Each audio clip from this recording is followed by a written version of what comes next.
Bonsoir à tous. Bonsoir à tous. Comment ça va? Les vacances se sont bien passées? Super, c'est le principal. Je suis très heureux de vous retrouver ce soir pour cette nouvelle soirée potentielle avec deux intervenants exceptionnels pour nous parler d'un thème passionnant, l'apprentissage. Comment booster votre apprentissage? Et cet événement est organisé par Potentiel Magazine. Alors, Potentiel Magazine, c'est quoi? C'est des événements, mais pas que. C'est aussi un site internet avec de nombreux articles sur le développement personnel et professionnel, un annuaire de coach certifié que vous pouvez consulter à tout moment, un magnifique magazine bimestriel et bien sûr des événements et ateliers potentiels organisés par nos chers coachs partout en France et même au-delà de nos belles frontières. On peut les applaudir.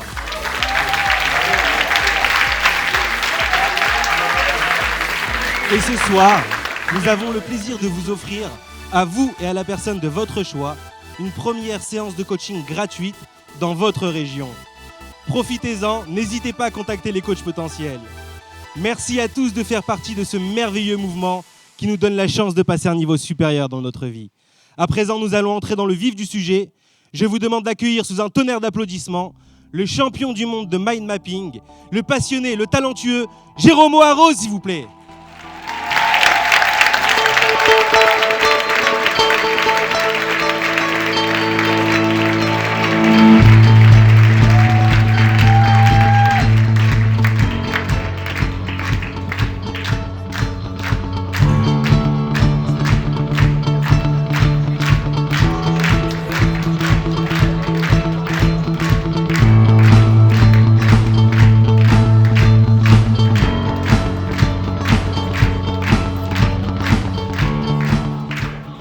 Vous m'entendez pas? Ah, si, vous m'entendez.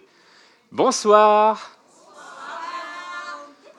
Ah, je vois qu'il y a plein de visages familiers. Et pour ceux qui ne sont pas encore familiers, ils sont bien accueillants. Donc, merci pour votre accueil, avec votre sourire et votre bienveillance. C'est toujours agréable, voilà, de monter sur scène quand on voit donc des visages comme ça. Donc, merci pour ça. Ce soir, nous parlons d'un thème passionnant qui concerne tout le monde. Sauf ceux qui n'ont pas envie d'apprendre. Mais je n'ai pas l'impression que c'est votre cas. Enfin, à moi qui dis personnes qui n'ont pas envie d'apprendre. Non, ça va. Bon, c'est pas une question que j'ai pris beaucoup de risques. Donc ce soir, nous allons parler d'apprentissage, donc qui est un sujet qui me passionne à titre personnel. Et je vais vous expliquer tout ça. Et aussi, je vais essayer de partager avec vous des petites astuces, des petites techniques qui peut-être vont vous aider également dans vos apprentissages, à vous, ou des personnes que vous connaissez qui sont dans un processus d'apprentissage. Donc, avant d'aller dans le vif du sujet, je vais faire un petit test. Alors, il y a des personnes qui connaissent ça ici, parce que l'une des conditions les plus importantes pour pouvoir apprendre, c'est la concentration et le fun. Donc là, vous allez travailler, ça ne va pas être moi. Donc, ce que je vais vous demander, c'est de vous lever. Tout le monde. Vous avez tous des sièges rabattables. Et je vais vous expliquer le jeu. Est-ce que vous voulez jouer? OK. Donc, ce jeu s'appelle l'Alphabet Game. Donc, c'est un jeu qui a été créé par la NASA pour stimuler votre cerveau, à la fois le cerveau gauche et le cerveau droit. Donc, la règle est assez simple. C'est que vous allez réciter l'alphabet. Bon, ça, jusqu'à maintenant, ce n'est pas très compliqué. En revanche, comme vous pouvez voir, il y a un petit code en dessous de chaque lettre. G, D, E, etc. Est-ce que vous arrivez à décrypter ce code? Oui. Alors, c'est quoi? Qu'est-ce qui se cache derrière G? OK, derrière D et E? Ensemble. OK. Donc, qu'est-ce que vous allez faire? C'est que, déjà, la première règle, c'est que vous allez faire attention autour de vous, parce que vous allez bouger. Donc, par exemple, pour A, donc A pour gauche, vous allez lever le bras gauche. Donc, vous allez faire A. Ensuite, vous allez faire B. Et ensuite, quand on fait C, voilà. Et on va le faire ensemble, à voix haute, en faisant attention à côté de vous. OK? Est-ce que vous êtes prêts? OK. Eh bien, c'est parti. A, B, C, D, E, F, G, H, I, J, K, L, M, N, O, P, Q, R, S, T, U, V, W, X, Y, Z. Super, bravo, vous pouvez vous applaudir.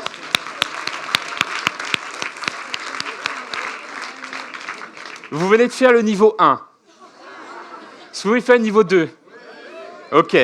Donc le niveau 2, c'est avec les jambes. Sauf que cette fois, quand vous allez mettre les jambes, vous allez inverser. C'est-à-dire que quand c'est gauche, vous allez lever la jambe droite. Quand c'est droit, vous allez lever la jambe gauche. Et quand c'est E, vous sautez. Exactement. Donc, est-ce que vous êtes prêts pour le niveau 2? Allez, c'est parti. A, B, C, D, E, F, G, H, I. Je vois pas beaucoup là. Allez, allez, allez. M, N, O, P, Q, R, S, T, U, V, W, X, Y, Z. Yes! Bravo! Vous avez passé niveau 2. Je vois que vous attendez niveau 3. Mais on ne va pas faire niveau 3. Il y a d'autres niveaux, c'est vrai. Mais là, déjà, est-ce que vous vous sentez déjà un peu plus concentré? Non, pas du tout? Normalement, vous pouvez, ce qu'on vous recommande, en fait, c'est de faire cet exercice-là avant un apprentissage ou avant une lecture, parce que les mouvements croisés et aussi le fait de devoir verbaliser et lire, décrypter une information va saturer le cerveau et va l'échauffer, vraiment les deux hémisphères. Donc voilà, donc c'est l'Alphabet Game, vous pouvez le tester vous aussi, et vous pouvez vous rasseoir aussi si vous souhaitez. Oui. Ça? C'est mieux? Ok.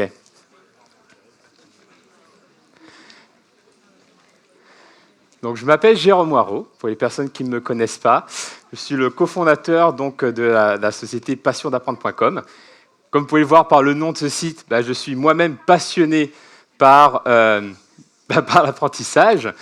Et justement, à travers ce site, nous formons justement à toutes ces techniques d'apprentissage efficaces. Et il y a des personnes dans le public justement qui ont suivi ce parcours. Et l'objectif, c'est vraiment de rendre l'apprentissage fun. Et c'est ce que nous allons voir ce soir. Et au-delà de ça, parce que moi, à l'origine, je ne suis pas du tout de ce milieu-là. Moi, je suis plutôt du milieu du coaching et de l'entrepreneuriat.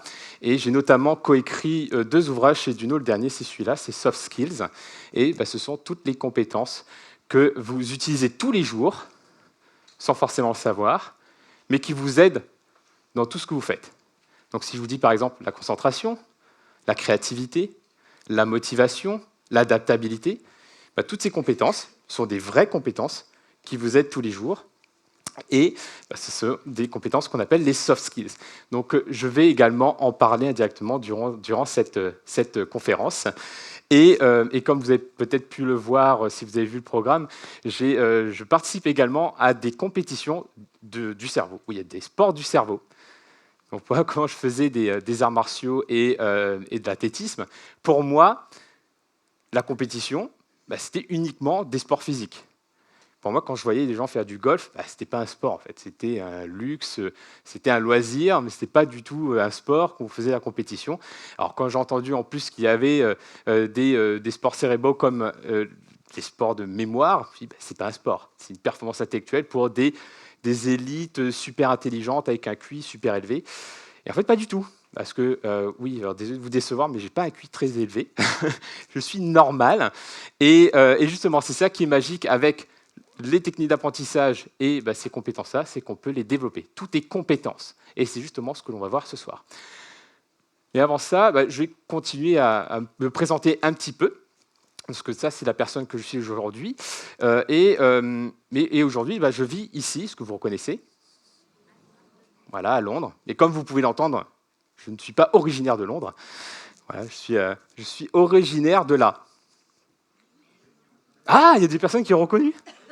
Bon, après, en même temps, je m'appelle Waro. Pour les personnes qui connaissent La Réunion, c'est un peu simple. Donc oui, je viens de l'île de La Réunion, et plus précisément de la plus petite commune de l'île de La Réunion. Donc imaginez donc voilà, Londres, qui est quand même un peu le centre du monde, va devenir de la plus petite commune de l'île de La Réunion. Pour moi, c'était déjà rien que le fait de sortir du village pour aller plus proche de la mer, parce que c'est à plus de 1000 mètres d'altitude, pour moi, c'était déjà un voyage. Il fallait prendre le bus à 6 heures du matin. Alors pour quelqu'un qui n'est pas du matin, c'est un peu compliqué. Pour moi, c'était une aventure tous les jours. Et en fait, vous pouvez me voir aujourd'hui super heureux, souriant, etc. Mais je n'ai pas toujours été comme ça. Parce que c'est vrai que quand on dit « Ah, ben toi, tu as grandi dans le paradis, ça doit être génial, la Réunion, c'est tout le temps la plage, etc. » Non, parce que déjà, quand vous vivez à 1200 mètres d'altitude et qu'il faut 40 minutes de voiture pour aller à côté de la mer où il n'y a pas de plage, déjà, ce n'est pas vraiment sur le bord de la plage. Et en plus, il n'y a pas grand-chose à faire, en fait, à part les montagnes, courir, faire du cross, comme on disait, et voilà, en fait. Peut-être la boulangerie, parce qu'il y a une boulangerie, et il y a un collège. Oui, bon, je pouvais quand même aller à l'école. Mais il n'y avait pas grand-chose. Et en fait, je me suis rendu compte, avec du recul aujourd'hui, que j'étais triste. Que pour moi, la vie, c'était une succession d'obstacles, de difficultés. Et que finalement, mon quotidien ressemblait plus à ça. Si ça marche. Suspense, ça ne marche plus, je suis trop loin. Voilà, j'étais trop loin. Ça ressemblait plus à ça. Alors, ça ne s'est pas passé à La Réunion. Alors, je vous recommande, si vous voulez développer la compétence dépassement, endurance de la douleur aussi, ça s'appelle le Tough Mudder. C'est une course d'obstacles de 24 km. Et vous avez à chaque fois des obstacles. Et ça, c'est le dernier. Et en fait, c'est un concept super intéressant pour notamment les masos. C'est-à-dire que vous avez des câbles comme ça, en cuivre, dans lesquels vous avez un courant de 10 000 volts qui passe. Mais il n'y a que 3 ampères. Donc ça va. En fait, vous avez juste le sentiment de prendre des coups de poing et de tomber KO. Donc en fait, voilà. Et après, quand vous ressortez de là, vous n'êtes pas mal, mais vous avez quand même le sentiment d'avoir fait quelque chose de génial. Et pas forcément utile en termes de montée en compétences, si ce n'est le fait de s'être dépassé. Mais pour moi, voilà, mon quotidien, c'était vraiment, j'avais l'impression de vraiment à chaque fois subir, que à chaque fois c'était vraiment une douche froide, et que c'était dur, et que j'y arriverais jamais, et que tout était une succession, en fait, voilà, d'échecs. Voilà, que ce soit des échecs relationnels. Alors, je ne vais pas vous faire un storytelling de tous mes échecs, parce que ça risque de miner un peu l'ambiance, l'objectif, c'est pas ça. C'était juste pour vous dire que, en fait, grâce à tout ça, j'ai eu mon premier titre de champion d'échecs. J'avais tellement accumulé des échecs, et que finalement, j'étais devenu un maître là-dedans, sauf que je n'ai jamais réussi à profiter de ces échecs pour progresser, pour apprendre, alors que c'est quand même, avec du recul, une belle source d'apprentissage. Mais surtout, ce que je me rends compte, c'est qu'à travers ce parcours-là, eh bien, il y a un mot-clé hyper important qu'on ne cite pas souvent dans l'apprentissage, parce que quand on va à l'école, on vous dit, voilà, il faut répéter, il faut relire, il faut réécrire, il faut réfléchir, mais on ne vous a jamais dit qu'il faut un bon état d'esprit. Et pourtant, en tout cas, moi, on ne me l'a pas dit, et pourtant, c'est la base. Parce que pour moi, que ce soit un apprentissage ou un processus classique, on va dire, de réalisation de projet, que ce soit projet professionnel ou personnel, eh bien, ça passe par ça. Par déjà, le mindset. Quand j'étais en mode Calimero à la plaine des palmistes, voilà, un nom très important dans votre culture générale, la plaine des palmistes.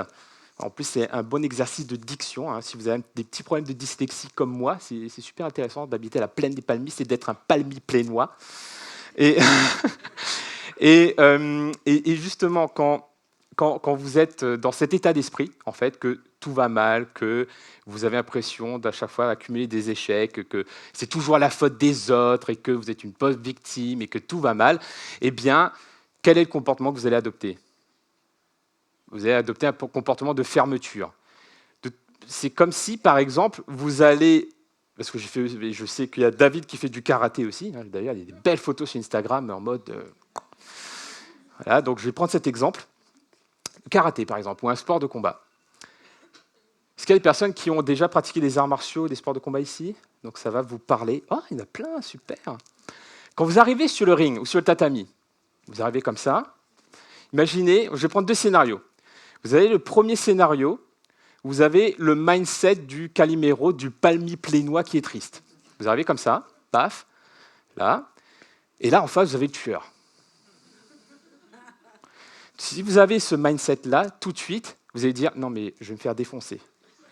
Donc, si vous partez avec cet état d'esprit-là, à chaque fois qu'il va se passer quelque chose, vous allez être en mode recul. Vous allez reculer et comment on dit, la prophétie auto-réalisatrice va se passer. Bah oui, forcément, si vous reculez, vous avez peur, la personne elle va en profiter, elle va se dire « Ah bah tiens, ça c'est une opportunité que je vais saisir. » Alors que si vous avez quelqu'un qui habite à Saint-Denis de l'île de la Réunion, donc qui n'est pas isolé, qui a pu découvrir un peu plus sa civilisation, on va dire, donc qui a un mindset un peu plus, on va dire, positif, bah, quand il va arriver, il va déjà pas avoir un a priori sur la personne. Donc à partir de ce moment-là, il va être ouvert aux opportunités, aux risques peut-être aussi.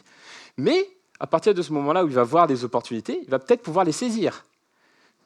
Et donc c'est comme ça qu'il va pouvoir avancer aussi. Donc pour moi, le mindset, c'est vraiment la base, c'est ce qui est nécessaire pour réussir ce que l'on veut entreprendre, et notamment les apprentissages.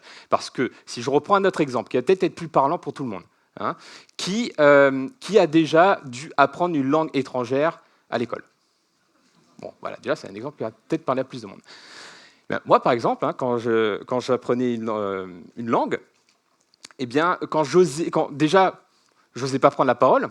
On disait « Ah, qui est volontaire? Ah, Jérôme. Non, si, allez, vas-y. » Et je devais donc répondre à la question « Yes, where is Bria's umbrella ?» Non, on ne dit pas « umbrella ». Non, ça ne se dit pas comme ça. Bah, tout de suite, voilà, on a peur, on n'ose pas. Et plus on entretient ce cercle vicieux négatif où on a peur, on n'ose pas, on dit de toute façon « je suis nul », eh bien, moins on participe. Moins on va oser prendre la parole. Et donc, moins on utilise notre cerveau, tout simplement. Parce que du coup, ça ne sert à rien, de toute façon, on est nul. Alors que, par exemple, dans des pays on va dire, un peu plus ouverts de ce point de vue-là, comme par exemple des pays anglo-saxons, eh bien, on encourage à parler et à faire des erreurs. Dire « Ah oui, tu as dit ça, essaie de dire ça comme ça maintenant. Super, tu as fait des efforts, ok, continue à avancer en faisant en corrigeant cette erreur-là. » Mais plus on va dire, dans une démarche positive, eh bien forcément, le comportement va être beaucoup plus ouvert, beaucoup plus proactif, et la personne va plus utiliser son cerveau et avoir des résultats. Donc, est-ce que vous arrivez à comprendre du coup ce process? Ça a du sens pour vous? Ok. Donc, le mindset est important par rapport à votre comportement, qui va canaliser l'utilisation de votre cerveau, et donc vous faire obtenir des résultats. Donc, c'est nécessaire, mais bien entendu, ce n'est pas suffisant. Donc c'est pour ça qu'il y a des outils pour ça, des stratégies, etc. Et pour moi, pour rebondir justement sur tout ce qui s'est passé, hein, rappelez-vous, hein, j'avais déjà eu ce titre de champion d'échecs. Grâce à tous ces échecs, eh bien, finalement, je me suis rendu compte que j'ai appris énormément de choses. De tous mes échecs relationnels, par exemple, il y a plein de choses que je ne fais plus. Hein, par exemple, râler, ça sert à rien dans une relation, tout le temps râler. Ou sinon dire « Ah, j'ai besoin de toi, etc. » d'un aspirateur en fait, à attention, ça n'aide pas non plus. Mais bon, c'est en faisant des erreurs qu'on apprend. Donc c'est pour ça que pour moi, cette citation de Nelson Mandela est un vrai mantra. Donc je ne perds jamais, soit je gagne, soit j'apprends. Et moi, la première leçon que m'a offerte la vie, c'est que pour apprendre, il faut d'abord apprendre à faire ce que vous avez fait tout à l'heure, avec la lettre E, à savoir apprendre à rebondir. Vous voyez, ce que ça, c'est vraiment la base de tout, parce que, par exemple, pour apprendre à marcher, on a tous appris à marcher, eh bien, vous devez tomber 1 fois, 2 fois, 3 fois. Et c'est à chaque pas, justement, que vous allez vous améliorer. Mais pour ça, il faut avoir le mindset qui va avec. C'est pas, vous n'avez pas vu un enfant qui tombe comme ça et dire il pleure et c'est mort, ben, la marche, c'est pas pour moi. Ce serait dommage. Non, l'enfant n'a pas de a priori. C'est ça peut marcher comme ça. Bah, je vais essayer en m'appuyant là. Du coup, il va être hyper créatif. Il va essayer plein de choses jusqu'à ce que ça fonctionne. Et ça fait partie justement du mindset qui est nécessaire pour pouvoir apprendre efficacement. Ah oui, quelque chose qui est très important aussi pour apprendre, parce que dans ça, il y a quelque chose, peut-être que vous avez remarqué, qui est très très important, le cerveau. Oui, parce que pour apprendre, on a besoin d'un cerveau. Et le cerveau a besoin d'eau. Donc si vous me voyez boire, c'est pour deux raisons. La première, c'est parce que j'ai soif et que j'ai la bouche desséchée. Et la deuxième, c'est pour nourrir le cerveau, parce que le cerveau est composé de plus de 80% d'eau et a besoin de ce nutriment, en plus de l'oxygène, pour fonctionner. Donc, vous m'excuserez si de temps en temps, je prends une gorgée. Et donc premier enseignement, apprenez à rebondir. Devenez vous aussi un champion d'échecs, c'est-à-dire que vous allez maîtriser votre capacité à rebondir en travaillant justement votre envie de progresser. Mais comme je me disais, ce n'est pas suffisant. Parce que si on dit oui, à chaque fois, il faut progresser, il faut rebondir. OK, mais après, comment? Il faut aussi des outils. Donc du coup, je vais vous proposer un outil pour cela, si ça vous va. Et déjà, alors oui, je me suis, comme je l'ai dit à plusieurs personnes, le cerveau adore le confort, l'habitude, parce qu'il a besoin d'économiser de l'énergie. Ça fait que 2% de votre poids total de votre corps, je crois, après je ne suis pas le scientifique ici, mais au moins 20% de votre énergie. Donc le cerveau, lui, va constamment vouloir économiser l'énergie, et c'est pour ça que vous avez des habitudes. Et généralement, on est d'accord que généralement, les habitudes confortables. Et le cerveau n'aime pas trop les habitudes inconfortables, sinon ce ne serait pas des habitudes. Et justement, pour ne pas tomber dans ce piège justement qui va atrophier votre cerveau, parce que le cerveau se développe dans l'inconfort, j'ai choisi de me donner des difficultés, comme par exemple les maths. Voilà, moi je suis très mauvais en maths, donc je vous ai donné une équation pour illustrer mes propos. Et finalement, pour moi, pour être un autodidacte, c'est-à-dire la capacité à apprendre par soi-même, repose sur cette équation. En tout cas, c'est comme ça que je représente cette information. C'est notre capacité à capitaliser sur nos victoires et nos échecs. Oui, pas que nos échecs, parce que sinon c'est un peu triste, parce qu'il y a des moments aussi où vous allez gagner, vous allez avoir des petites victoires. Et c'est important aussi, les petites victoires, justement, pour avoir cette énergie, cette motivation, ce plaisir pour continuer d'apprendre. Et donc, qu'est-ce que j'ai mis en place pour pouvoir capitaliser sur les échecs et les victoires? Il y a un outil que j'ai mis en place qui s'appelle les bilans hebdomadaires. Alors, c'est tout simple. Il suffit tout simplement, par exemple, le vendredi, parce que le week-end, il faut quand même se reposer un petit peu. Donc, le vendredi, je me pose 3 questions. La première, c'est qu'est-ce qui a bien fonctionné cette semaine? Donc, je vais noter, par exemple, tous les éléments qui m'ont permis d'être performant, par exemple, dans mon travail, ou dans ma vie personnelle, ou au sport, par exemple. Et je vais noter, 1 ou 2 ou 3 éléments qui m'ont aidé à être performant cette semaine. La deuxième question, c'est qu'est-ce qui n'a pas fonctionné, ou qu'est-ce qui m'a empêché de performer, ou de faire les choses de manière correcte. Dans ce cas-là, je vais noter des choses que je vais arrêter de faire. Par exemple, avoir des paquets de chips. Ça ne m'aide pas, clairement. Ou avoir l'écran la télévision en arrière-plan. Je dis, tiens, je vais essayer de faire du multitâche, je vais mettre un documentaire hyper inspirant pour nourrir mon cerveau en travaillant. Non, ça ne marche pas. C'est plus, mon cerveau va naturellement aller sur le documentaire, voire se nourrir plutôt que de travailler. Et c'est comme ça que finalement, chaque semaine, je vais apprendre sur moi, sur des choses qui fonctionnent, sur des choses que j'arrête de faire et mettre du coup des stratégies en place pour ne plus faire les mêmes erreurs que j'ai faites de semaine en semaine. Mais après, je me pose une troisième question. Parce que c'est un truc que vous avez noté avec moi, j'aime bien les trucs par 3. Je ne sais pas pourquoi. Mais la troisième chose, c'est qu'est-ce que je vais tester de nouveau cette semaine que je n'ai jamais testé? Est-ce que le cerveau s'habitue justement à son confort? Donc, si on est tout le temps en train de faire les mêmes choses qui fonctionnent tout le temps, à un moment donné, on va stagner. Donc l'idée, c'est justement de tester de nouvelles choses. Parce que comme disait Einstein, je crois, le syndrome de la folie, c'est de faire toujours la même chose et d'attendre un résultat différent. Voilà, donc l'idée, c'est que toutes les semaines, vous ajoutez quelque chose de différent dans votre quotidien. Et là, vous allez pouvoir justement activer de nouvelles zones cérébrales en explorant l'inconnu pour pouvoir aussi trouver de nouvelles choses et aussi muscler votre créativité. Donc voilà, c'est la stratégie que j'ai mise en place pour pouvoir rebondir, quels que soient les sujets. Parce que c'est vrai que j'ai pris le parti ce soir, lorsque je parle d'apprentissage, de ne pas cantonner à l'apprentissage intellectuel ou scolaire. Parce que la vie est elle-même un maître, en fait. C'est là que vous allez pouvoir apprendre.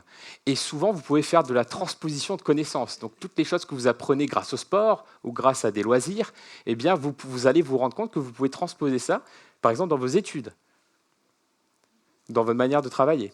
Donc, c'est pour ça que, pour moi, ce bilan hebdomadaire que vous pouvez faire vous-même ou avec quelqu'un d'autre aussi, moi, par exemple, ces bilans hebdo, je le fais avec mon associé. Comme ça, je me discipline et j'ai des comptes à rendre, en fait, pour pouvoir vraiment le faire et me discipliner. Donc, c'est ce qu'on appelle la stratégie du partenaire d'engagement. Mais comme je me disais, apprendre à rebondir n'est pas suffisant. Il faut aussi mettre votre cerveau en mode inconfort. C'est un peu ce que vous avez fait tout à l'heure quand je vous ai fait l'alphabet game. Ce n'était pas très confortable. Le fait de bouger, faire des mouvements croisés en récitant l'alphabet, c'est quelque chose qui n'est pas très agréable, qui n'est pas très confortable au départ, et c'est ce qui fait que vous allez justement créer de nouvelles connexions neuronales. Donc, une des compétences qui me semble importante aujourd'hui pour apprendre à apprendre, c'est apprendre à relever des défis. Et justement, pour ça, je vais vous raconter comment j'ai relevé le défi du championnat du monde. Parce que ça a été pour moi une superbe expérience pour tester de nouvelles choses et pour mettre en place une méthode, quelque part, une stratégie qui permet de relever n'importe quel défi. Ça vous intéresse ? Ok. Donc, l'aventure du championnat du monde. Déjà, avant de démarrer sur comment ça s'est passé, il faut savoir que, comme je le disais, moi, à l'origine, je n'étais pas forcément dans le milieu du mind mapping et la lecture rapide. C'était un hobby, mais je ne le faisais pas de manière sportive. En fait, c'était plus mon associé, Nicolas Lisiac, qui était médaillé de bronze au championnat du monde de 2017. Et quand on a eu les informations pour le championnat du monde de 2018, je lui ai dit, prends tes billets, vas-y, et cette fois-ci, au lieu de revenir avec la médaille de bronze, reviens quand même avec au moins la médaille d'argent. Il fait, non, cette année, je ne peux pas, c'est avec toi. Là, je dis, non, mais moi, ce n'est pas trop mon truc. Je fais des mind maps, mais pas suffisamment sérieusement pour le faire en championnat. Et après, il me dit, non, mais tu vas voir, c'est génial. Ne prends pas ça comme ça, vois ça comme une expérience. En plus, c'est à Hong Kong, Bruce Lee, Jackie Chan, Infernal Affairs. Je dis, ouais, non, mais c'est vrai, à Hong Kong quand même. Bon, allez. Et du coup, première chose que j'ai faite, c'est que j'ai pris mon billet d'avion. Tout de suite, je suis sorti la carte bleue, billet d'avion. Et là, après, je me dis, OK, maintenant, comment je fais ? Parce que maintenant, j'ai le billet d'avion, je ne peux plus reculer. Donc, premier apprentissage, c'est avant de vouloir trop réfléchir, des fois, c'est bien de prendre une décision instinctive, voire intuitive, avant de réfléchir et de trouver la solution après. Voilà, c'est un peu une stratégie, comme on appelle en entrepreneuriat, de sauter et de construire le parachute en tombant.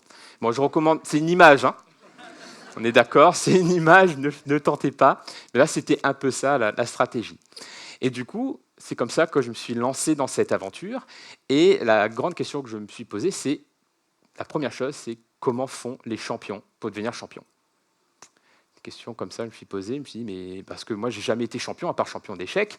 Mais bon, être champion d'échecs ne me mènera pas très loin. Donc, je me suis renseigné, j'ai aussi discuté avec un ami, coach olympique, Eric Allard, qui m'a donné des conseils, et je me suis rendu compte que la première chose que tous les champions ou toutes les personnes performantes le font, c'est de la visualisation. C'est la visualisation qui leur permettent quelque part de voir où il faut aller, tout simplement. Je me suis dit, oui, c'est vrai que du coup, je me suis mis à visualiser. Je me suis dit, OK, un champion, qu'est-ce qu'il doit faire ? Il doit faire une mind map qui répond à certains critères. Et donc, je me suis imaginé cette mind map, mais après, je me suis aussi inspiré de mind map de champions aussi. Bah, tant qu'à faire, autant aller s'inspirer de la source.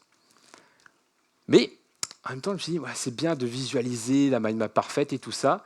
Mais je me suis dit, si tous les jours, je visualise très très fort la mind map et je fais ça pendant 3 mois, est-ce que je vais devenir champion? Pas sûr, hein. J'imagine Usain Bolt, à mon avis, il ne passe pas tout son temps à juste imaginer de passer en dessous de la barre des 10 secondes, ensuite de la barre des 9 secondes 80. Non, il y a quand même de l'action. Donc du coup, je me suis dit, OK, je vais visualiser le résultat, mais je vais aussi visualiser le processus. Quelles sont les étapes qui vont me permettre d'atteindre cet objectif? Donc en fait, je pratique à ce moment-là la double visualisation, la visualisation du résultat que j'ai envie d'atteindre, et aussi du processus pour y arriver, étape par étape. Donc est-ce que vous arrivez à voir comment vous pouvez mettre ça en place de votre côté par rapport à vos projets? J'attends que vous répondiez, comme ça je prends une petite gorgée d'eau. Oui, c'est bon pour vous?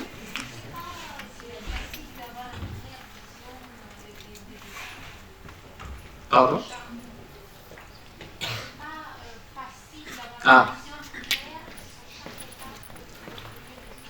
bonne remarque. Oui, et c'est vrai que au départ, c'est pas facile, mais justement, plus vous allez vous entraîner à le faire, c'est comme un entraînement en fait. C'est de dire, OK, je dois réaliser. On va prendre cet exemple. Donc ça, c'est la carte que j'ai faite pour le championnat du monde en Chine. Donc, comme vous pouvez voir, pourquoi ça me convient bien le mind mapping, c'est parce que c'est pas très sérieux, c'est un peu fun, et ça nous permet de nous lâcher. Et en fait, pour pouvoir réaliser ça, je me suis déjà inspiré de choses existantes. Je me suis dit, OK, à quoi ressemble une branche d'une mind map de champion? Donc j'ai regardé ce que faisaient donc d'autres champions à l'époque, et je me suis dit, OK, ils font ça. Et du coup, c'était une étape. Je me suis dit, OK, il faut que j'arrive à faire une branche qui ressemble à ça. Et ensuite, quels sont les autres éléments? Il y a un dessin au milieu, ce qu'on appelle une image centrale. Et là, je me suis dit, j'ai aucune idée de ce que je vais faire. Donc, pareil, je me suis renseigné sur plein d'images possibles. Et je me suis dit, mais oui, mais ça me plairait bien. Hein, normalement, pour les personnes qui me connaissent, ça, c'est une hérésie. J'aurais jamais dû faire Superman. Normalement, j'aurais dû faire Batman. Mais avec soft skills, ça ne marche pas très bien. Avec le S de Superman, ça marche mieux. En fait, c'est parce que aussi ma femme est fan de Superman. Je me suis dit, bon allez, je vais faire un petit hommage. Bref, l'image centrale, je me suis dit, comment la faire? Et du coup, j'ai appelé aussi donc, des personnes pour m'aider. J'ai une amie artiste qui m'a aidé à faire ça aussi. Donc l'objectif, pour visualiser les étapes, en fait, c'est quand vous bloquez, essayez de trouver des pistes pour pouvoir vous débloquer. Donc, voir ce qui existe déjà, ou vous faire aider par des personnes qui sont déjà passées par là. Ou faire de l'hypnose ou de l'auto-hypnose. Alors ça, je n'ai pas fait pour ça. Alors j'ai utilisé ces techniques-là, mais pour après. Est-ce que ça clarifie le questionnement sur les étapes? C'est si je vois le résultat que je veux atteindre, je vais essayer d'identifier en découpant en fait le résultat final en morceaux pour voir comment je peux faire chaque morceau en fait. Et si je ne sais pas comment faire, eh bien je vais rechercher comment le faire, soit par des personnes qui savent le faire, qui l'ont déjà fait, soit en regardant ce qui a déjà été fait et des tutos, etc. Et maintenant, ce qui est bien avec Internet, c'est qu'on peut tout trouver. Donc, première étape, visualiser l'objectif à atteindre et visualiser les étapes pour y arriver. Et c'est vrai qu'au départ, quand je l'ai fait, ce n'était pas limpide. Hein. Au début, je me suis dit, mais comment je vais faire ça? Mais comment je vais rentrer ça? Et en fait, ce sont ces questionnements lors du processus de visualisation qui vont vous permettre d'identifier ce dont vous avez besoin. En fait, c'est un processus. Hein. La visualisation, ce n'est pas le truc qui vient tout de suite, c'est hyper clair. Enfin, pour certaines personnes, si. Alors, pour moi, non. C'était un peu plus long. Et c'était un process qui m'a permis d'identifier ce dont j'ai besoin pour relever le défi. Donc j'ai identifié des ressources, en fait, hein, donc les ressources temps, déjà. Je me suis dit, OK, donc j'ai combien de temps pour pouvoir relever le défi? Et par rapport au temps qui m'est imparti, qu'est-ce que je peux mettre en place? J'ai identifié également des compétences dont j'ai besoin pour le faire. Donc clairement, à l'origine, pour faire ce dessin, eh bien, il manquait beaucoup de compétences en fait. Donc du coup, c'est grâce à ce processus de visualisation que j'ai pu identifier ce qui me manquait en termes de compétences pour pouvoir les développer. Donc cette étape a été hyper importante parce que ça m'a permis ensuite de programmer des sessions pour monter en compétences. Donc je me suis dit, OK, je dois développer mes compétences de dessin et je dois m'entraîner pour ça. Donc je vais me créer un programme, comme le font en fait les sportifs. Par exemple, je prends par exemple un boxeur. Il va apprendre à faire des coups droits, des crochets, etc. Mais il va faire justement des entraînements pour ça. Il ne va pas faire une semaine que des coups droits tout le temps, jusqu'à le maîtriser. Non, il va étaler justement cette pratique pour pouvoir développer la compétence avec le temps. Et monsieur qui veut me poser une question, je crois.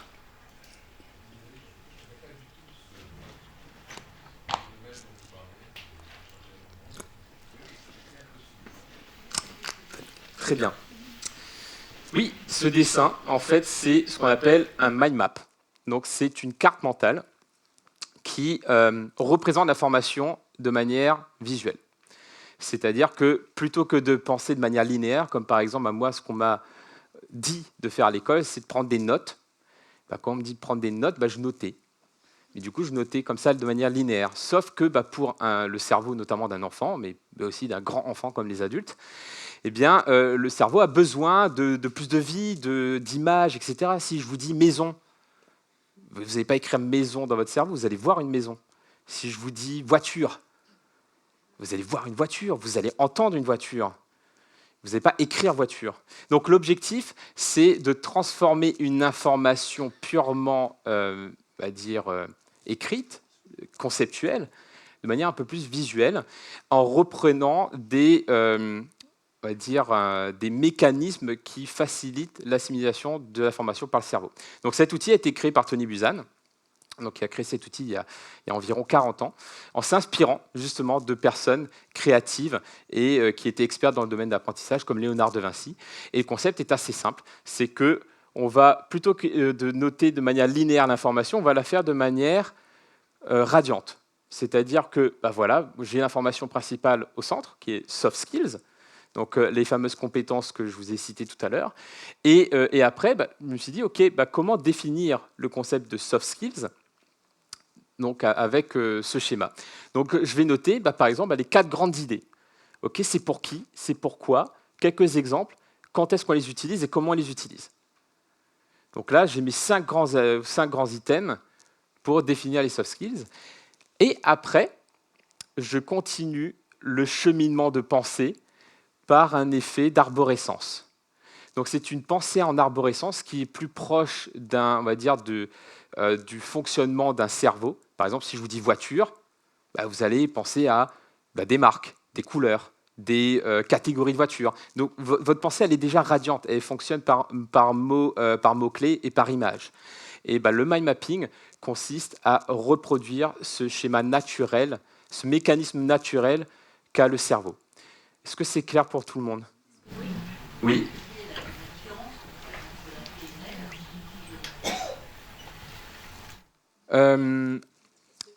En fait, je pense pas qu'il y ait de différence, je pense qu'il y a des ponts.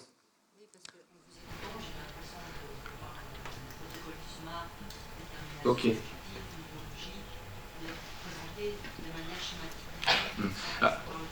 Alors, l'une des questions qui a été posée, c'est quelle est la différence entre la PNL et le mind mapping?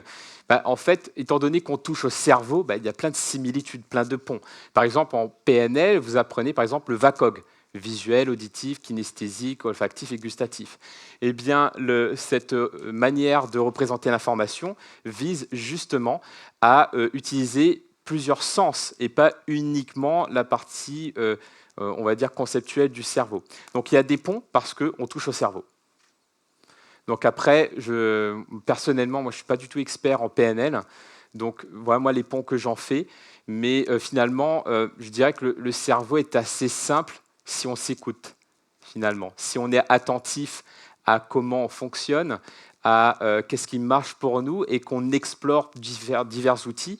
eh bien, on se rend compte que oui, le visuel, l'essence de manière générale, le fait de mettre de l'humour, de mettre des couleurs, c'est beaucoup plus agréable pour un cerveau, en tout cas de manière générale. Après, bien entendu, chaque personne est différente, chaque cerveau est différent. Cet outil fonctionne pour moi, fonctionne pour beaucoup de personnes. Cela ne veut pas dire qu'il est adapté pour tout le monde.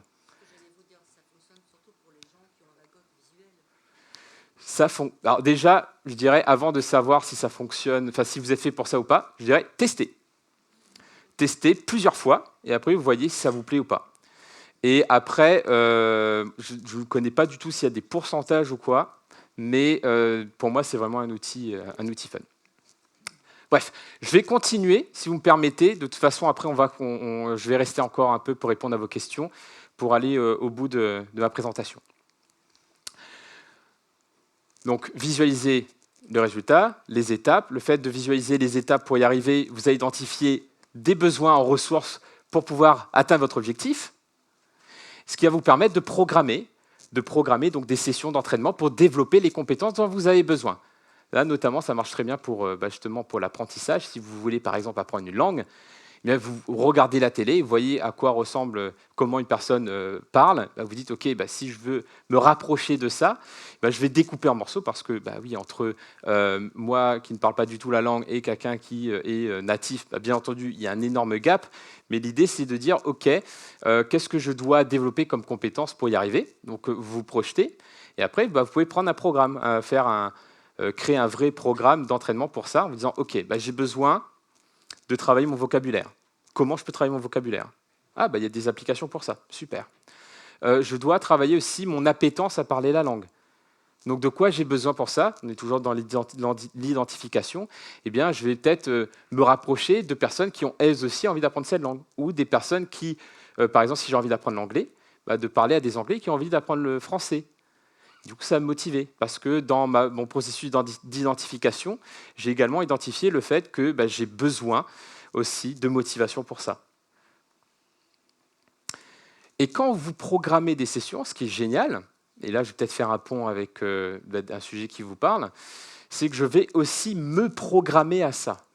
C'est-à-dire que plus je vais visualiser ce que j'ai envie d'atteindre, et plus je vais visualiser le process, et plus je vais justement programmer des sessions, plus j'entretiens dans mon cerveau l'univers dans lequel j'ai envie d'intégrer.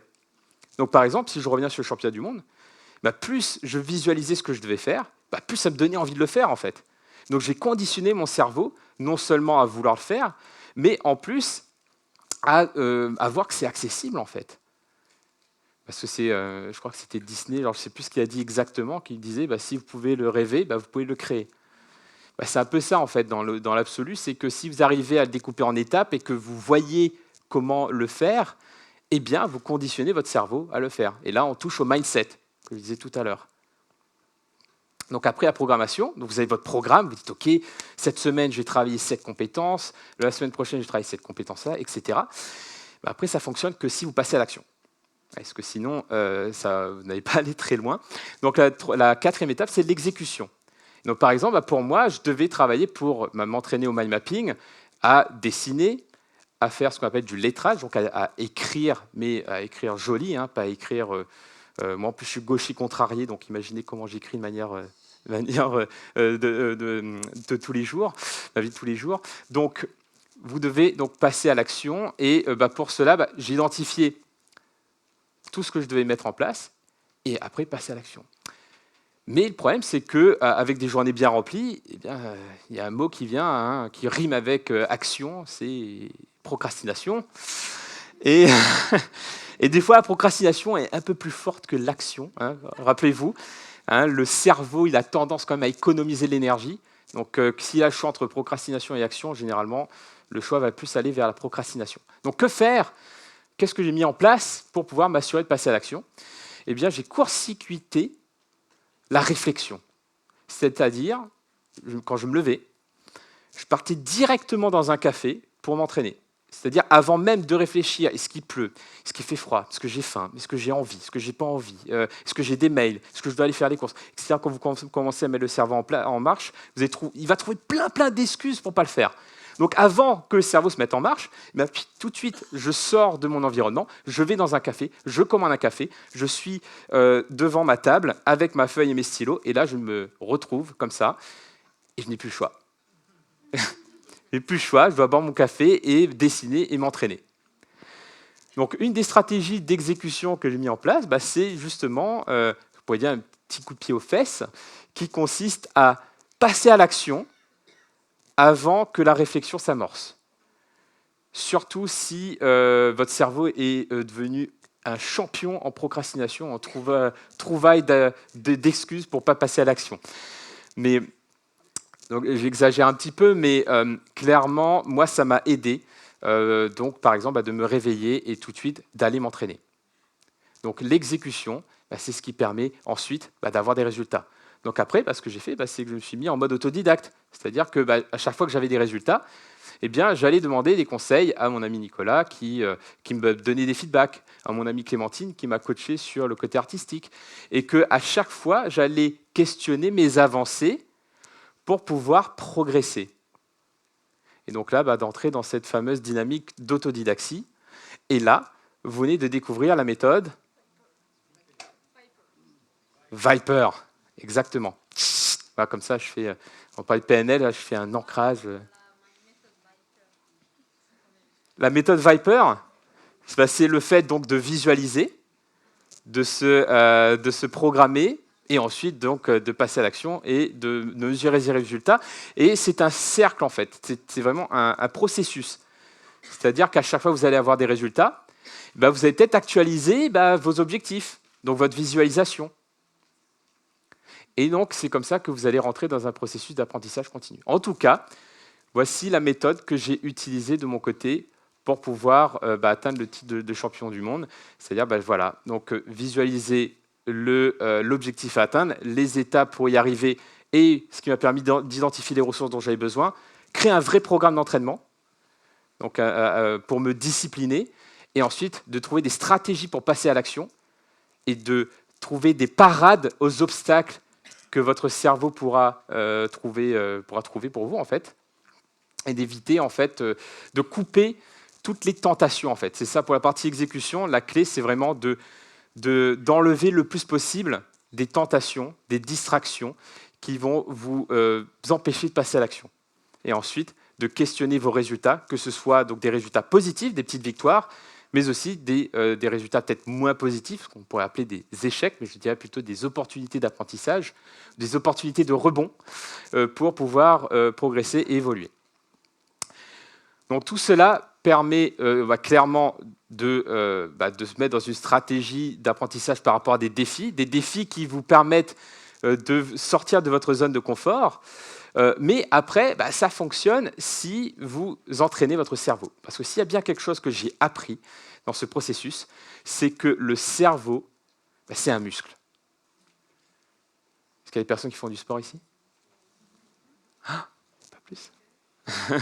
Quand vous faites du sport, surtout quand vous ne faites pas de sport, voilà, quand vous ne faites pas de sport, qu'est-ce qui se passe ? Les muscles s'atrophient parce qu'on ne les utilise pas. Mais quand vous faites du sport, vous les utilisez, donc les muscles gonflent. Le cerveau, c'est pareil. Si vous ne l'utilisez pas, lui, il va économiser de l'énergie. Donc, il va pas littéralement s'atrophier comme un muscle, bien entendu, mais il va devenir moins performant, moins stimulé, moins optimisé. Et l'objectif, c'est d'adopter la même dynamique que si vous voulez vous entraîner pour un sport physique avec votre cerveau. Donc, comment apprendre à entraîner votre cerveau ? Donc là, déjà, la première chose que vous avez pu voir, qui est en lien avec la méthode Viper, c'est de mettre de la régularité. Quand vous voulez vous entraîner pour un marathon, vous n'allez pas vous dire « je vais m'entraîner non-stop lundi. Tout lundi, je vais courir et après, je serai prêt pour le marathon. » Non, ça ne marche pas comme ça. Pour le cerveau, c'est pareil. Plutôt que de vous dire « ok, je vais m'entraîner, je vais lire non-stop tout le week-end et après ne plus lire pendant un mois », non, ça ne fonctionne pas. Découpez des petits entraînements que vous allez diluer dans le temps pour instaurer de la régularité. Donc si par exemple vous voulez apprendre une langue, je reviens là-dessus, ça va être beaucoup plus efficace si vous dites « ok, je vais faire 10 minutes par jour d'apprentissage de cette langue », que ce soit par regarder la télé avec des sous-titres, ou lire la presse dans la langue que vous voulez apprendre, etc. vaut mieux faire 10 minutes par jour tous les jours, voire même 5 minutes par jour tous les jours, que de faire, par exemple, un marathon d'apprentissage de la langue une fois par mois. Ça fonctionne beaucoup moins bien. Donc, lorsque vous êtes dans ce processus de relever un défi, bien identifier quelle régularité vous pouvez mettre en place et aussi comment vous pouvez créer des habitudes ou greffer de nouvelles habitudes. Je m'explique. Par rapport à mon entraînement pour le championnat du monde du mind mapping, je ne pouvais pas créer du temps. Ça aurait été génial si je pouvais créer une 25e heure dans mes 24 heures. Ça aurait été beaucoup plus pratique. Non, en fait, j'ai dû m'adapter et pour ça, je me suis reposé sur des habitudes déjà existantes. Donc, par exemple, il y a beaucoup de personnes qui prennent un petit déjeuner tous les matins. Eh bien, ce que j'ai fait, c'est que j'ai greffé cette activité avant le petit déjeuner. C'est que je ne mange pas tant que je n'ai pas fait ma mind map. Et quand vous avez l'appel du ventre, du coup, ça vous booste à passer à l'action. Donc moi, ce que je vous recommande, c'est si vous voulez instaurer de la régularité dans vos apprentissages ou dans le développement d'une compétence, greffez cet entraînement à une habitude déjà existante. Et vous allez voir que ce sera beaucoup plus simple. Donc ça peut être pendant des moments ritualisés.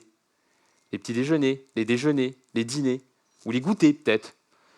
Ouais, des rituels qui sont souvent liés au repas. Hein. Et ça marche bien en fait. Et vous allez voir à quel point c'est beaucoup plus simple de créer une nouvelle habitude que de se forcer en disant « Ok, il faut que je tienne 21 jours » parce que c'est moins que 60 jours. Donc je vais plutôt me reposer sur cette étude scientifique qui dit que c'est 21 jours et pas 90 jours. Mais voilà, ça va être beaucoup plus simple en fait, de tenir dans la durée si vous reposez sur de l'existant plutôt que de vouloir vous forcer à créer de nouvelles habitudes. Mais en tout cas, voilà, la régularité, c'est ce qui fonctionne le mieux pour le cerveau. Ensuite, au-delà de la régularité, ce sont les outils. Quels outils pouvez-vous utiliser pour apprendre plus efficacement? Donc là, je vous ai présenté le mind mapping. Donc ce que vous pouvez faire, c'est à partir de maintenant, ou même tout de suite, c'est quand vous voulez prendre des notes, ou quand vous voulez réfléchir. Commencez par le milieu de la feuille. Et vous faites un dessin qui représente l'idée centrale du sujet. Donc, par exemple, c'est quoi le thème de cette soirée? Apprentissage, apprendre. Donc, vous pouvez écrire apprendre ou apprentissage et vous décorez ce mot-là avec un cerveau, par exemple, ou pour commencer, peut-être un rond. Et ensuite, vous allez mettre des branches qui sont connectées à ce centre pour pouvoir ensuite y mettre les mots-clés. Donc là, par exemple, ce qu'on a vu jusqu'à maintenant, quels seraient les 3 mots-clés ou 4 mots-clés qui reviennent par rapport à ce qu'on a vu ce soir jusqu'à maintenant? Attention, concentration, mindset. Ce qui est intéressant, en fait, c'est que les mots que vous avez utilisés doivent être vos mots, à vous. Régularité. Prenez vos mots à vous. Voilà, donc réfléchissez. Quels sont les mots qui vous ont le plus impacté jusqu'à maintenant dans cette présentation? Et mettez les 3 ou 4 mots les plus forts sur ces branches-là. Et ensuite, vous allez continuer le process. Par exemple, imaginons que j'ai apprentissage au milieu. Ensuite, j'ai ma branche concentration. Eh bien, vous allez continuer. À partir de la branche concentration, vous allez faire d'autres branches. Vous allez pouvoir mettre, OK, qu'est-ce qui permet de mieux me concentrer? Alphabet gain, par exemple. Et après, vous dites, tiens, mais il n'a pas parlé de méditation. Je pourrais mettre méditation. Il n'a pas parlé de cohérence cardiaque. Je pourrais mettre cohérence cardiaque. Et là, vous pouvez compléter avec vos propres idées, vos propres réflexions. Et vous allez voir à quel point cet outil peut vous aider à structurer votre pensée, à ouvrir de nouvelles opportunités et même à vous rendre plus créatif quelque part parce qu'un mot va appeler d'autres mots, etc. Et comme vous avez pu le voir tout à l'heure, amusez-vous à mettre de la couleur. Amusez-vous à mettre des dessins et redevenez un petit enfant en fait quand vous faites une mind map. Parce que franchement, un enfant, il apprend quand même mieux qu'un adulte. Donc tant qu'à faire, autant être en mode enfant pour avoir un cerveau un peu plus performant. Donc voilà, par exemple, pour le mind mapping, amusez-vous à faire ça. Et si ça vous intéresse, de toute façon, j'ai d'autres ressources complémentaires pour vous pour aller un peu plus loin. Ensuite, il y a un autre un autre entraînement du cerveau, parce que pour moi, le mind mapping, au-delà d'être un outil pour mieux apprendre, c'est aussi un entraînement du cerveau, un entraînement à structurer sa pensée, un entraînement à mieux mémoriser. Par exemple, pour cette présentation, j'ai fait une mind map, ce qui m'a aidé à mieux la mémoriser. Donc je n'apprends jamais de texte, parce que de toute façon, j'y arriverai pas. Donc, mais au-delà de ça, c'est vraiment, plus vous allez en faire des mind maps, plus vous allez vous rendre compte que vos idées seront claires, que vous serez structuré. Donc c'est un vrai entraînement du cerveau. Et il y a un deuxième entraînement du cerveau qui m'a beaucoup aidé, c'est la lecture rapide. Donc la lecture rapide, ou la lecture plus efficace, qui a plusieurs bénéfices. Déjà, le fait de lire plus vite, ça m'a permis de lire plus, tout simplement. Donc forcément, si vous nourrissez votre cerveau de textes, d'ouvrages, eh bien, vous allez le stimuler de nouveautés, de connaissances. Et en plus, l'entraînement même, la pratique même de la lecture rapide aide votre cerveau à être plus performant, plus rapide. Et j'ai de plus en plus de témoignages de personnes qui disent « mais j'ai l'impression de penser plus rapidement en m'entraînant à lire plus vite ». Donc, est-ce que ça vous intéresse que je vous donne des astuces pour augmenter votre vitesse de lecture? OK. Sachant bien entendu, c'est un outil. Je ne vous dis pas qu'il faut tout lire en mode lecture rapide, quoique c'est quand même addictif. Donc déjà, est-ce que ça vous arrive quand vous lisez, de devoir relire ce que vous avez lu parce que vous avez zappé OK. Est-ce que ça vous arrive de penser aux courses que vous allez faire ou penser à autre chose? OK. Bon, c'est normal. C'est que votre cerveau, souvent, il s'ennuie. Donc l'idée, c'est de le captiver un peu plus. Et donc, il y a quelque chose qui marche très bien pour ça. C'est de revenir comme quand vous étiez enfant, quand vous étiez au CP, quand vous avez appris à lire. Il y a quelque chose qu'on faisait, je pense tous, c'est ça. On utilisait le doigt là pour voir où on lisait en fait. Ouais. Oui, mais maintenant c'est tellement difficile, on est grande. Ouais. Mais en fait, si l'enfant fait ça, c'est pas pour rien, c'est que c'est un mécanisme naturel. C'est beaucoup plus captivant de voir une image qui bouge que de fixer un point. Par exemple, on va faire un test. Je vous mets au défi de fixer le point haut et de ne pas me regarder. OK? Vous êtes prêts? On va voir combien de temps vous allez tenir. Vous fixez le point haut, vous ne bougez pas les yeux.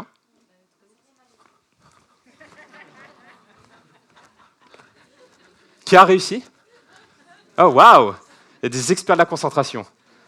Bon, globalement, l'œil est plus captivé par le mouvement.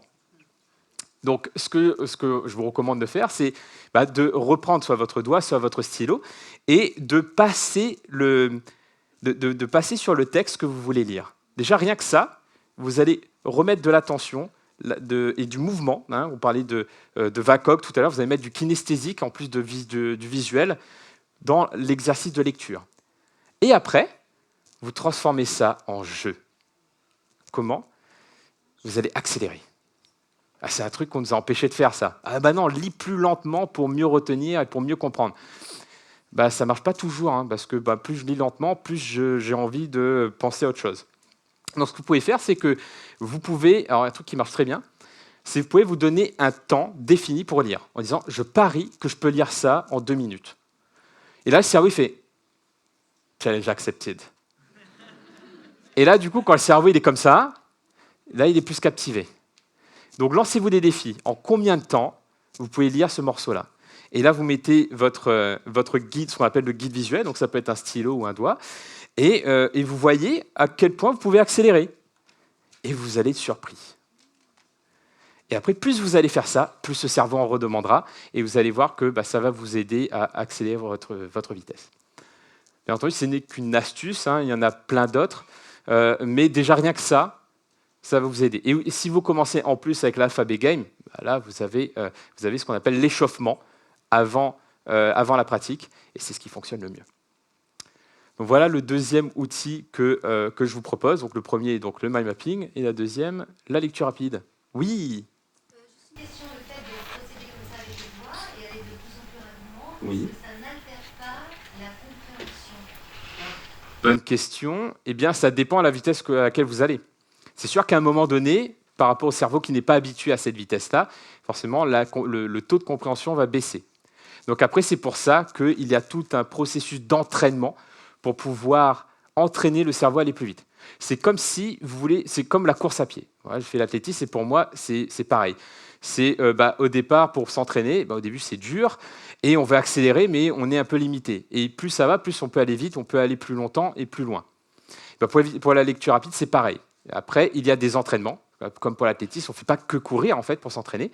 On va aussi faire du renforcement musculaire, des étirements, etc. Donc des exercices annexes qui aident justement à aller un peu plus loin et à développer des compétences. Donc oui, il existe à la fois des techniques pour s'entraîner à développer des compétences de vitesse, de concentration, de mémorisation, et aussi la pratique régulière dans le temps fait qu'on va développer la compétence pour pouvoir comprendre à des hautes vitesses. Une question, c'est pour les personnes par exemple qui ont la dyslexie dans la lecture. Oui. Alors s'ils suivent et qu'en plus ils avertissent les lettres, ça peut être deux choses difficiles à faire en même temps. Eh bien, alors j'ai coaché en fait une dyslexique qui, pour elle, il y a dyslexique, dysphasique, dyspraxique, et en fait, pour elle, ça l'a vraiment aidé parce qu'au final, son cerveau allait beaucoup plus vite que ce qu'elle était habituée de lire. Donc, son cerveau allait trop vite par rapport à sa vitesse de lecture. Donc, du coup, ça ne marchait pas pour elle. Donc, c'est pour ça que finalement, la lecture rapide l'a aidé à lire, mieux comprendre en fait. Donc, ça dépend des cerveaux. Donc, moi, ce que je dirais, c'est de tester.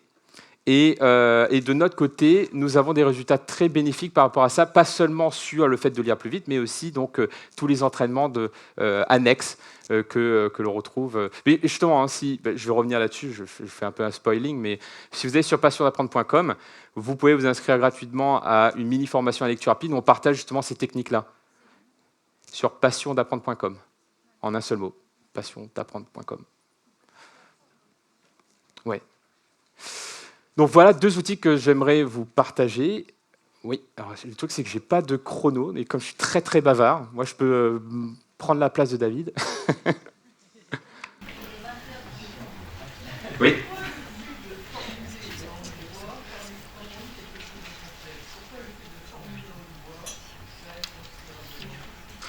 Alors, je vous propose de répondre ça plus tard, parce que c'est une question complexe, parce qu'en fait c'est lié à une croyance. On ne comprend pas forcément mieux en verbalisant. En tout cas, ça dépend de certaines personnes. Et là, je crois que je suis en train d'exploser mon timing. Donc, je vous propose d'en discuter à la fin. Les outils, ça fonctionne à partir du moment où il y a aussi une stratégie. Donc, par exemple, la méthode Viper, que je vous ai proposé tout à l'heure. Est-ce que vous vous rappelez ce qui se cache derrière Viper? Fait une petite révision. Alors, visualisation, identifier, programmer, exécuter, résultat. Super, votre cerveau n'a pas besoin de technique d'apprentissage, en fait. C'est bon. Donc voilà, ça, c'est une stratégie d'apprentissage. Il y en a d'autres. Donc, moi, ce que je vous recommande, c'est déjà de vous renseigner sur d'autres stratégies d'apprentissage, de les tester et de faire votre propre mixte. Et les stratégies d'apprentissage, c'est quoi une stratégie? En fait, c'est de bien identifier ce que vous voulez obtenir comme résultat et de mettre les choses en place pour y arriver. Et c'est une stratégie.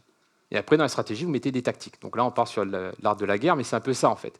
C'est une stratégie, c'est qu'est-ce que je veux, qu'est-ce que je veux atteindre. Donc déjà, si vous ne savez pas ce que vous voulez atteindre, ça devient compliqué pour apprendre. Et ensuite, vous mettez les choses en place, les outils en place pour y arriver. Donc je vous recommande vraiment d'être curieux des différentes stratégies d'apprentissage qui peuvent exister. Et ensuite, l'envie.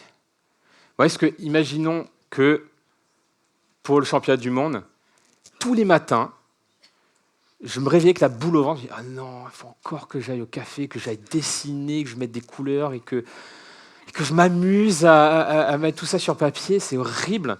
Non, mais à un moment donné, je n'aurais pas tenu. Ce qui est important aussi, c'est l'envie. C'est que ça vous fasse vibrer.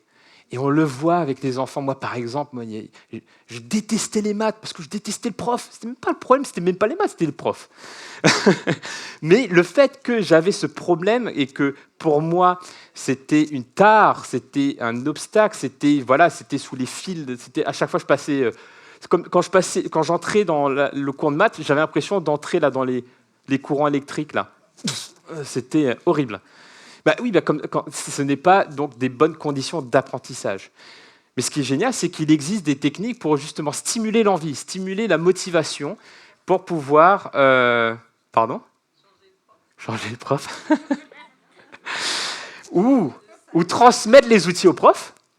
Mais justement, de stimuler l'envie. Et pour ça, déjà, la première chose, c'est de donner du sens à ce que l'on fait. Moi, par exemple, j'étais nul en anglais. Mais nul. J'avais 4 de moyenne en anglais. Pourquoi ?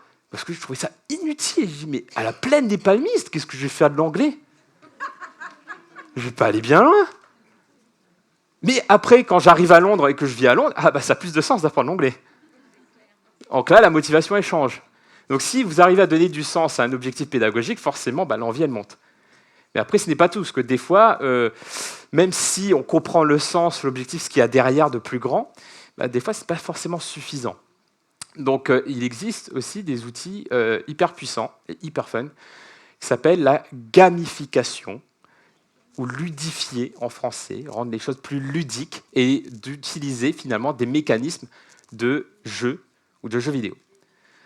Alors, je me suis retenu ce soir pour ne pas faire trop de références geek, mais je suis un gros geek. Et pour moi, ça m'a beaucoup aidé dans tous mes apprentissages. Comment ? Eh bien, comme vous l'avez compris, j'aime les défis, mais derrière chaque défi, il y a quelque part un système de récompense, une notion de progression, une sensation d'évolution. Et si vous arrivez à créer des niveaux, en disant, OK, alors là, je suis au niveau 1, comme pour l'alphabet game, vous avez compris, niveau 1, niveau 2, et c'était marrant parce que, en fait, tout le monde est un peu comme ça, on n'a pas besoin d'être geek pour envie de passer du niveau 1 au niveau 2. Donc, si vous arrivez à faire ça dans vos apprentissages, ou avec vos enfants, par exemple, dire, OK, bon, là, on va faire le niveau 1. Le niveau 1, si tu arrives à faire ça, on va pouvoir passer au niveau 2. Et en plus, quand tu passes au niveau 2, tu auras un cadeau. Moi, je veux des cadeaux, moi, je veux des récompenses. Donc, si vous arrivez à segmenter vos défis d'apprentissage avec des niveaux et avec un système de récompense, et en plus, si vous arrivez à mettre du sens, vous allez non seulement activer la motivation intrinsèque, c'est-à-dire interne, c'est-à-dire le fait donc, de faire des choses avec du sens, mais aussi la motivation extrinsèque, externe, qui fonctionne, à savoir le système de récompense. Donc, gamifiez vos apprentissages ou mettez des mécanismes de jeu dans vos apprentissages et vous allez voir que l'envie va monter et que finalement, vous allez pouvoir mettre en place les 4 ingrédients qui, selon moi, aident à un apprentissage efficace. Eh bien, les ingrédients de... Voilà, si vous voulez retenir ces 4 ingrédients, vous pensez à une belle rose. Mais non seulement vous pensez à la rose, mais vous imaginez la toucher, vous piquez avec l'épine, voilà, vous imaginez bien ça, et après vous sentez la fleur, et vous allez bien retenir que derrière rose, il y a régularité, outils, stratégie et envie. Et pour moi, selon moi, apprendre à apprendre, ça repose en grande partie sur tout ça en fait. C'est vraiment de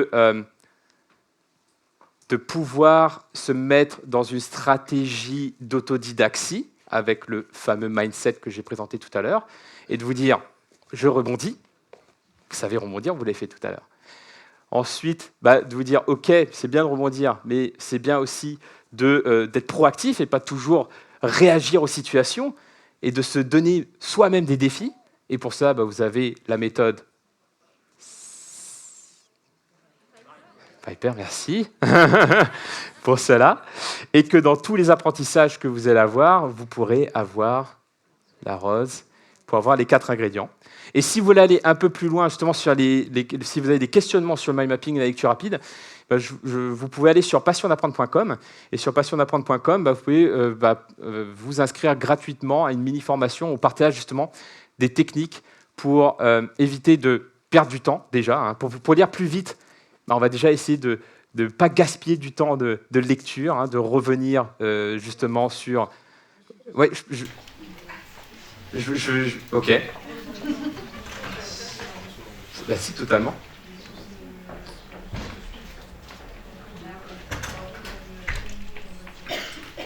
Ok, je vais revenir là-dessus. Par rapport à passiondapprendre.com, en fait, vous allez découvrir que vous avez des erreurs d'apprentissage et qui, du coup, comment les supprimer. Et ensuite, justement, des entraînements pour pouvoir améliorer votre vitesse de lecture. Donc, vous pouvez faire ça quand vous voulez, en fait. C'est sur passiondapprendre.com. Et justement, j'ai une mind map qui est... Parce que oui, le mind mapping, ça peut être aussi digital. Moi, personnellement, je préfère le faire à la main. Mais c'est plus simple de projeter, en fait, une carte faite de manière digitale pour la partager à tout le monde. Et en fait, oui, tout est lié, en fait. Et c'est pour ça que j'aime le mind mapping. C'est que, finalement, vous vous rendez compte que tout est lié. Que, finalement, quand vous avez un apprentissage, eh bien, vous avez besoin des 4 ingrédients pour que l'apprentissage se fasse bien. Donc, vous avez besoin c'est un peu coupé, mais comme vous rappelez, de toute façon, ce n'est pas très grave. Hein. Vous avez besoin d'instaurer de la régularité, vous avez besoin d'outils, de stratégies et d'envie pour que ça fonctionne. Et que du coup, le Viper vous aide à ça, parce que dans Viper, il y a la visualisation qui vous permet de dresser la stratégie. Il y a l'identification qui vous permet d'identifier les outils. Il y a la programmation qui vous permet justement de mettre tout ça en place. Et en plus, comme vous êtes des experts de l'anti-procrastination, vous savez comment mettre tout ça en mode exécution. Et après, vous allez obtenir des résultats qui soient des petites victoires pour booster votre confiance en vous, ou des petits échecs qui vont vous permettre de rebondir et d'apprendre. Eh bien, vous allez pouvoir apprendre n'importe quoi, en fait, parce que tout est apprentissage et le cerveau, il est fait pour ça et il n'y a pas d'âge. Ouais, donc je suis ravi qu'il n'y a personne qui m'a posé cette question-là. Mais est-ce que c'est pas trop tard? Non, jamais trop tard. Il y a ce qu'on appelle donc la plasticité cérébrale, que David parle beaucoup mieux que moi de tout ça. Et j'espère que ces astuces, que vous allez pouvoir surtout les tester. Voilà. Ne me croyez pas sur parole. Je ne suis pas scientifique. J'ai juste testé et ça a fonctionné. Donc moi, je vous recommande également de tester de votre côté, voir si ça fonctionne pour vous, et de prendre ce qui fonctionne pour vous et de l'implémenter dans votre quotidien. Merci.